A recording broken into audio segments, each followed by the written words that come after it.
Hello दोस्तों, आप सभी का एक बार फिर से बहुत बहुत स्वागत है आपके अपने YouTube चैनल जिसका नाम है आई स्टूडेंट प्लस। आज के इस वीडियो में हम लोग जानेंगे उत्तर प्रदेश में पाई जाने वाली अनुसूचित जातियों के बारे में तथा इससे रिलेटेड जितने भी एग्ज़ाम में क्वेश्चंस आते हैं A to Z सबको हम स्टडी करेंगे विथ इम्पॉर्टेंट MCQs। शुरू में हम लोग क्या करेंगे, पहले थियरी देखेंगे, उसके बाद उससे रिलेटेड जितने भी MCQs हैं जो कि किसी न किसी एग्जाम में या तो आ चुके हैं या तो उनके आने के चांसेस बहुत ज़्यादा हैं, टू जेड सबको हम सॉल्व करेंगे। राइट, तो चलिए वीडियो की शुरुआत करते हैं। इससे पहले कि वीडियो शुरू करूं, आप सभी के लिए एक क्वेश्चन है जिसको आपको आंसर कमेंट सेक्शन में बताना है। यदि इसका आंसर आपको आता है तो कमेंट में ज़रूर टाइप कीजिएगा। अगर नहीं पता है तो इस वीडियो को एंड तक देखिए, एंड में इसका आंसर भी बताऊंगा। तो देखिए क्वेश्चन क्या है, किसी जाति समूह को अनुसूचित जाति अथवा जनजाति घोषित करने का संवैधानिक अधिकार किसे प्राप्त है। आपको बताना है कोई जाति होती है उसको अनुसूचित जाति अथवा जनजाति ये घोषित करने का अधिकार किसको है। ऑप्शंस दिया है यहाँ पे। पहला ऑप्शन क्या है, भारत के राष्ट्रपति। सेकंड क्या है, संबंधित राज्य के मुख्यमंत्री। थर्ड वाला क्या है, अनुसूचित जाति और जनजाति आयोग के अध्यक्ष। या फिर लास्ट ऑप्शन क्या दिया है, माइनॉरिटी मिनिस्टर, अल्पसंख्यक मंत्री। बताइए, इसका आंसर कमेंट सेक्शन में दीजिए। चलिए हम लोग वीडियो शुरू करते हैं। तो सबसे पहले समझते हैं एक्चुअल में जनजाति है क्या। तो देखिए, वैसे देखा जाए तो जनजाति भूमि के स्वदेशी या फिर देशी लोग होते हैं जिनके बारे में माना जाता है कि वे भारतीय प्रायद्वीप में सबसे पहले बसे थे। उन्हें आमतौर पर आदिवासी कहा जाता है जिनका अर्थ होता है वहाँ का मूल निवासी। और प्राचीन और मध्यकालीन साहित्य में भारत में भी बड़ी संख्या में जनजातियों के रहने का उल्लेख मिलता है। अनुसूचित जातियों की कुछ विशेषताएं होती हैं जिसमें क्या क्या है, आदिम लक्षण होने चाहिए, भौगोलिक अलगाव होना चाहिए, विशिष्ट संस्कृति होनी चाहिए, बाहरी समुदाय के प्रति मिलान कम होना चाहिए, और क्या आर्थिक रूप से, शैक्षणिक रूप से और सामाजिक रूप से पिछड़े होने चाहिए। तभी उन्हें सरकार द्वारा अनुसूचित जनजाति घोषित किया जा सकता है। चूंकि हमारा टॉपिक यूपी स्पेशल से है तो हम लोग देखेंगे इस सेशन में उत्तर प्रदेश की जनजातियां। तो चूंकि 2021 की जनगणना अभी पूर्ण नहीं हुई है इसलिए 2011 का ही डेटा हम लेके चलेंगे।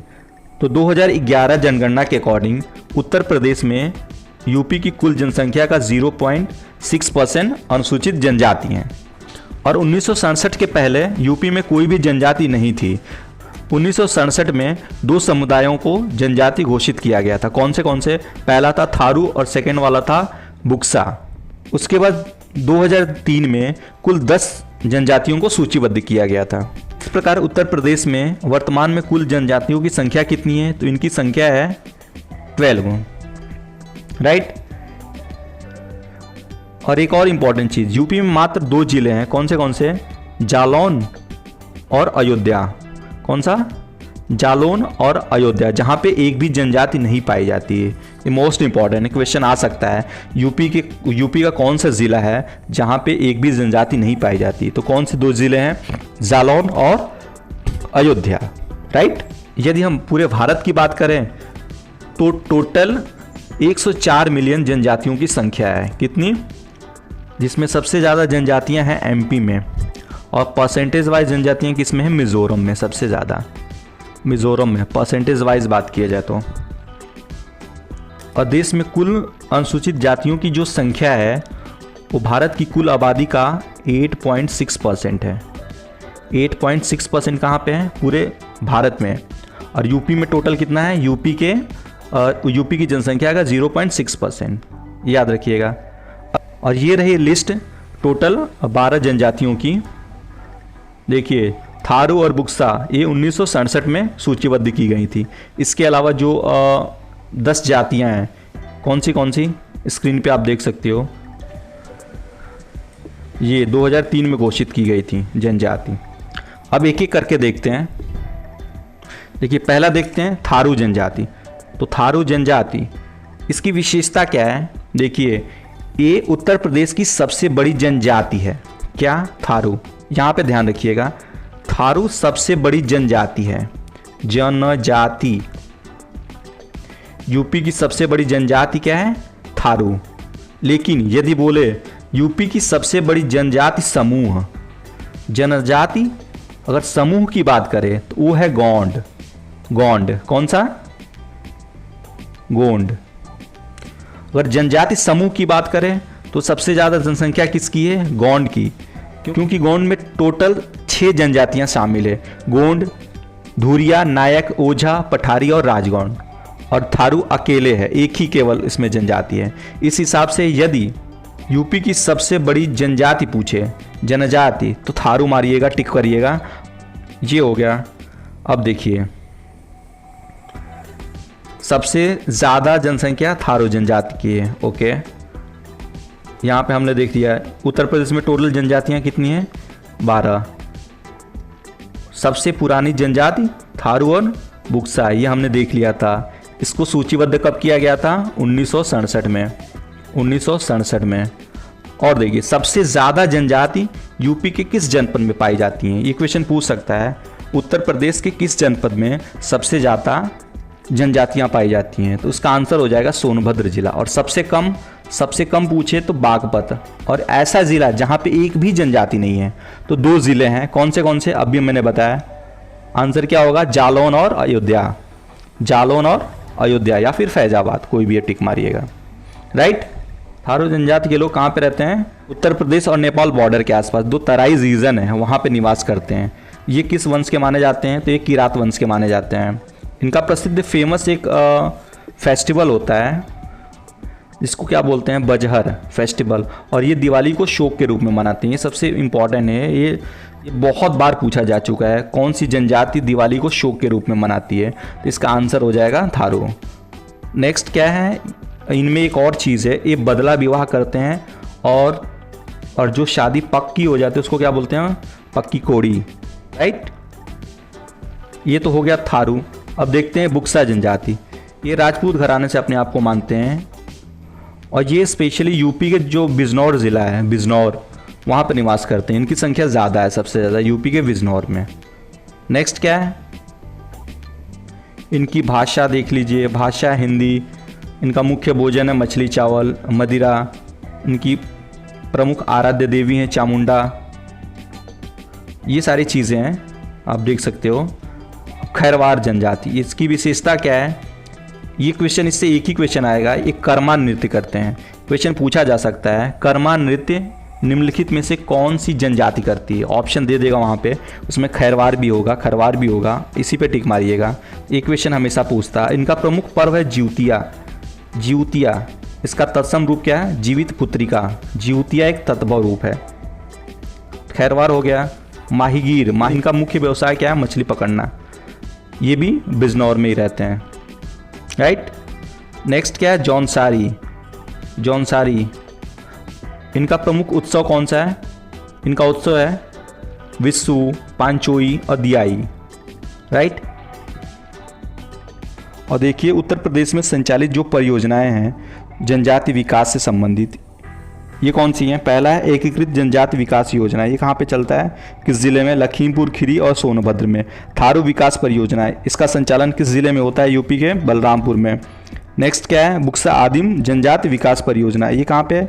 बिजनौर का नजीमाबाद एरिया है, वहाँ पे। तीसरा क्या है? बिखरी जनजाति विकास परियोजना। ये चलता है, इसका संचालन होता है यूपी के सोनभद्र जिले में। राइट। अब चलिए देख लेते हैं इस टॉपिक से रिलेटेड यूपी एग्जाम में पूछे जाने वाले इंपॉर्टेंट एमसीक्यूज को। पहला क्वेश्चन क्या है? पहला ही क्वेश्चन है, निम्न में से कौन सी जनजाति दिवाली को शोक के रूप में मनाती है?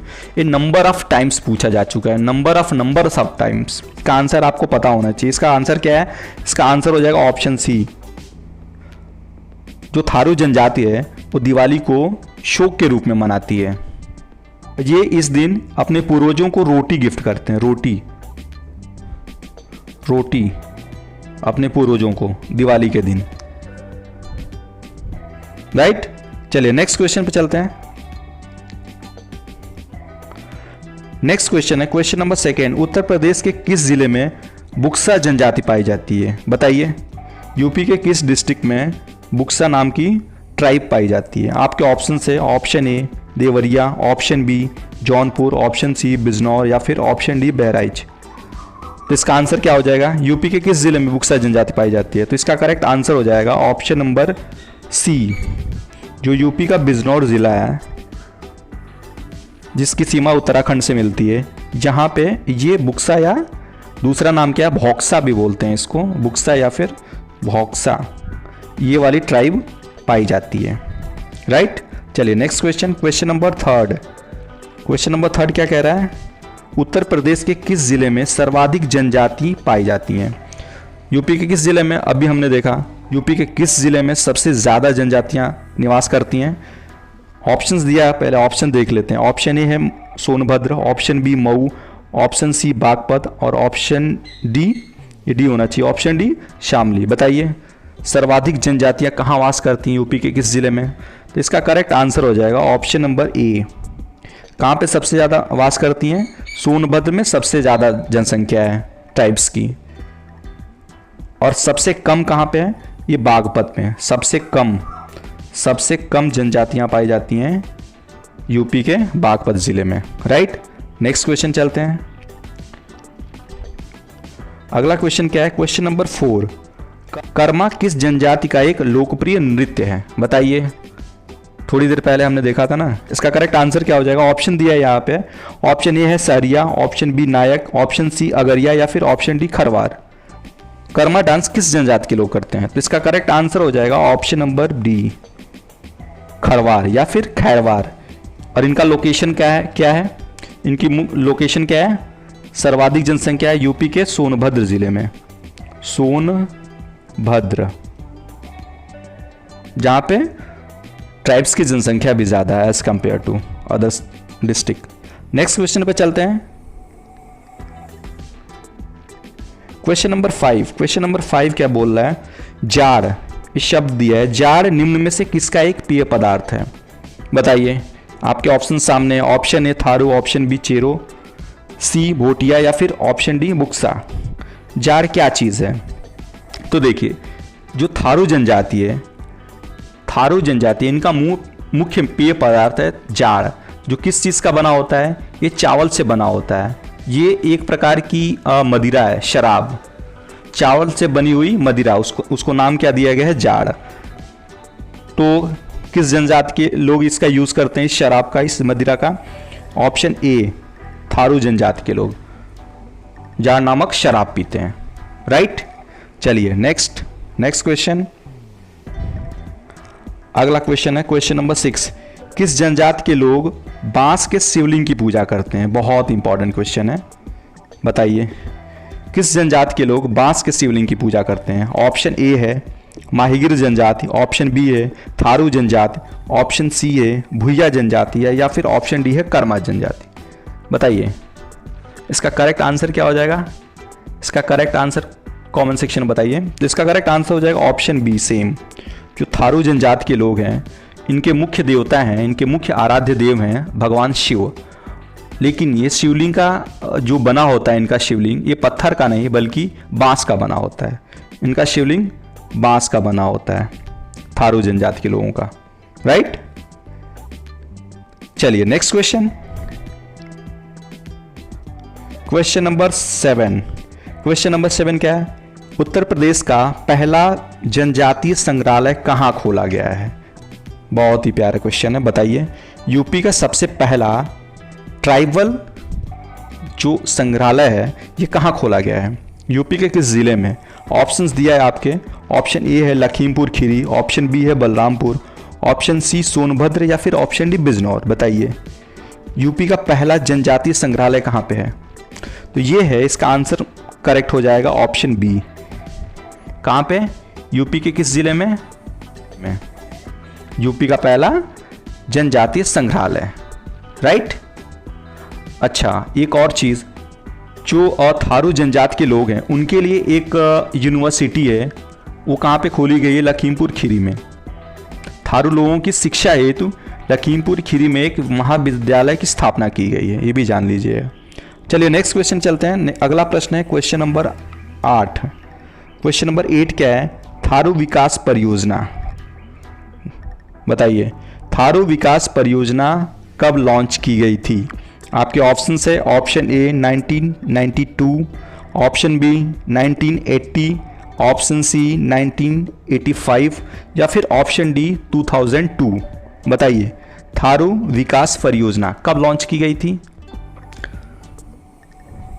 तो इसका करेक्ट आंसर हो जाएगा ऑप्शन नंबर बी, 1980 में थारू विकास परियोजना लॉन्च की गई थी। और थारू विकास परियोजना किस ज़िले के लिए है? ये बलरामपुर ज़िले के लिए, बलरामपुर ज़िले में लॉन्च की गई थी। Next question, question number 9। Question number 9 क्या है? बजहर किस जनजाति के लोगों का मुख्य त्यौहार है? बताइए, बजहर किस जनजाति के लोगों का मुख्य त्यौहार है? क्वेश्चन आ चुका है एग्जाम में। ऑप्शन से, ऑप्शन ए बुक्सा, भोटिया, गोंड या फिर ऑप्शन डी थारू। बजहर किस जनजाति के लोगों का एक मुख्य त्यौहार है? इसका करेक्ट आंसर है ऑप्शन डी। यह त्यौहार वैसाख या ज्येष्ठ महीने में मनाया जाता है। इसमें थारू लोग क्या करते हैं? पीपल या बरगद के पेड़ के नीचे खाना बनाते हैं बजहर फेस्टिवल में, राइट। तो इसका करेक्ट आंसर हो जाएगा ऑप्शन नंबर सी, थारू जनजाति Bajhar festival. Next question, question number 10। Question number 10 क्या है? निम्न में से कौन भारतीय प्रायद्वीप की सबसे प्राचीनतम जनजाति है? मोस्ट इंपॉर्टेंट है। भारत की सबसे प्राचीन जनजाति कौन सी है? बताइए, फटाफट इसका आंसर बताइए। भारत की सबसे पुरानी जनजाति, ऑप्शन दिया है यहाँ पे। Option A the Negritos, option B Proto Australoid, option C Mongoloids या फिर option D Nordics. Correct answer क्या हो जाएगा? कमेंट सेक्शन में बताइए आप सभी। इंडियन कॉन्टिनेंट की सबसे ओल्ड ट्राइब कौन सी है? तो ये जो ऑप्शन ए है द नेग्रिटोस, ये भारत की सबसे प्राचीनतम ट्राइबल ग्रुप है, राइट। तो इसका करेक्ट आंसर ए हो जाएगा। चलिए नेक्स्ट क्वेश्चन पे चलते हैं। आज के सेशन का लास्ट क्वेश्चन, क्वेश्चन नंबर 11। जनजाति शब्द की परिभाषा भारतीय संविधान के किस अनुच्छेद में उल्लिखित है? बताइए, किस अनुच्छेद में है जनजाति की परिभाषा? इसका करेक्ट आंसर हो जाएगा ऑप्शन ए, अनुच्छेद 342, राइट। अब चलते हैं सबसे पहले वाला क्वेश्चन जो शुरू में हमने देखा था। आई होप आप सभी ने कमेंट सेक्शन में इसका करेक्ट आंसर दे दिया होगा। वैसे इसका करेक्ट आंसर हो जाएगा ऑप्शन ए, भारत का राष्ट्रपति। जो जाति समूह, कोई भी जाति है, उसको अनुसूचित या फिर अनुसूचित जनजाति घोषित करने का संवैधानिक अधिकार एकमात्र भारत के राष्ट्रपति को प्राप्त है, राइट। तो ये था आज का वीडियो। आई होप आप सभी को पसंद आया होगा। यदि आपको वीडियो पसंद आया तो अपने दोस्तों में भी शेयर करें। साथ ही इस चैनल पर नए हो तो इस चैनल को भी सब्सक्राइब करें। तो चलिए मिलते हैं नेक्स्ट सेशन में, तब तक के लिए जय हिंद।